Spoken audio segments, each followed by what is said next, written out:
ఎన్నికల్లో పోటీ పడుతున్నట్టుగా మనకు తెలుస్తుంది. రైట్, విజయనగరం జిల్లాకి సంబంధించి మరో నియోజకవర్గాన్ని మనం స్క్రీన్ పైన చూద్దాం.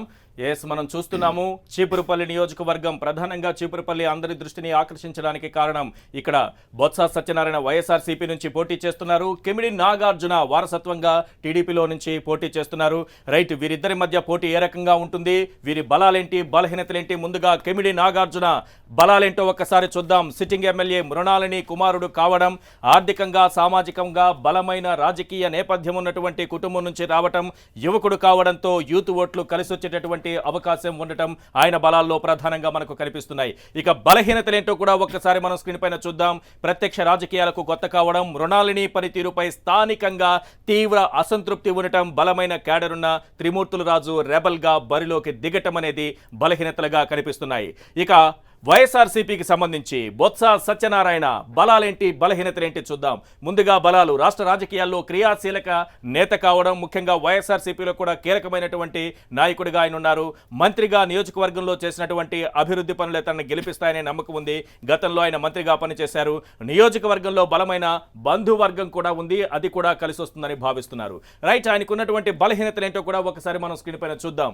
బలహీనతలు: మంత్రిగా పనిచేసిన సమయంలో అవినీతి ఆరోపణలు, బంధుప్రీతి, సొంత అనుచరులనే ప్రోత్సహిస్తారనే విమర్శ, మేనల్లుడు మజ్జి శ్రీనివాసే అన్నీ తానై వ్యవహరించడం, ఇవన్నీ కూడా బలహీనతలుగా కనిపిస్తున్నాయి. రైట్, మంచి పొలిటికల్ ఫ్యామిలీ, ఇద్దరు కూడా రాజకీయ నేపథ్యం ఉన్నటువంటి ఫ్యామిలీ నుంచి వచ్చినటువంటి నాయకులు. బలమైన నాయకుడు బొత్స సత్యనారాయణ, అలాగే మంత్రిగా పనిచేసినటువంటి మృణాలిని తనయుడుగా నాగార్జున బరిలోకి దిగుతున్నారు. చీపురుపల్లి ఫైట్ ఏ రకంగా ఉంటుందనుకోవచ్చు. ఇక్కడ సిట్టింగ్ చూసుకుంటే కిమిడి మృణాలిని గతంలో మంత్రిగా కూడా పనిచేశారు, అంటే కొద్ది రోజులు. తర్వాత కొన్ని రాజకీయ పరిణామాల నేపథ్యంలో ఆవిడ తప్పుకోవడం జరిగింది.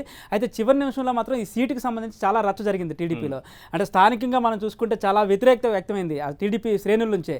ఆవిడకి ఎట్టి పరిస్థితుల్లో సీటు ఇవ్వద్దని చెప్పేసి చివరికి మారుస్తారని చెప్పి ఒక వాదన కూడా వినిపించిన నేపథ్యంలో చంద్రబాబు అనూహ్యంగా ఆమె వారసుని కిమిడి నాగార్జున తెరపైకి తీసుకురావడం జరిగింది. అంటే కొద్ది రోజులుగా తల్లి వెంట తిరుగుతున్నప్పుడు కూడా రాజకీయంగా మాత్రం అంత పెద్దగా అనుభవం అయితే లేదని చెప్పొచ్చు. మరోవైపు చూసుకుంటే వ్యతిరేక వర్గం కూడా, టీడీపీలోనే వ్యతిరేక వర్గం కూడా ఇప్పుడు ఇండిపెండెంట్గా పోటీ చేస్తున్న నేపథ్యంలో ఈసారి కొంచెం టఫ్ ఫైట్ ఉండే అవకాశం ఉంది. తల్లి నుంచి అంటే పార్టీలో వ్యతిరేకత కానీ, మరోవైపు రాజకీయ లేమి కూడా ఇక్కడ కొట్టొచ్చినట్టు కనబడుతుంటే బొత్స సత్యనారాయణ చాలా సీనియర్ నేత. గత ఎన్నికలు 2014లో అంటే నాగార్జున తల్లిపైన పోటీ చేసి ఆయన కాంగ్రెస్ నుంచి పోటీ చేసి ఓటమి పాలవడం జరిగింది. అప్పుడుండే విభజన పరిస్థితులు నేపథ్యంలో ఈసారి మరోసారి ఆయన పోటీ చేస్తున్నారు వైసీపీ నుంచి. ఇప్పుడు వైసీపీలో అయితే కీలకంగా వ్యవహరిస్తున్నారు బొత్స సత్యనారాయణ. మొత్తాన్ని చూసుకుంటే అంటే ఈయన మొత్తం కుటుంబం టార్గెట్గానే జరుగుతుంది. కుటుంబ వ్యవహారాల ద్వారానే పార్టీని చక్కబెడతారని చెప్పేసి ఒక వాదన అయితే బొత్స సత్యబాబు మీద ఉంది. ఈ నేపథ్యంలో కొత్తవాడైన నాగార్జునకి సీనియర్ అయిన సత్యనారాయణ మధ్యలో ఈసారి పోటీ రసవత్తంగా, చీపురుపల్లి రసవత్తరంగా మారే అవకాశం అయితే కనిపిస్తుంది ఈసారి.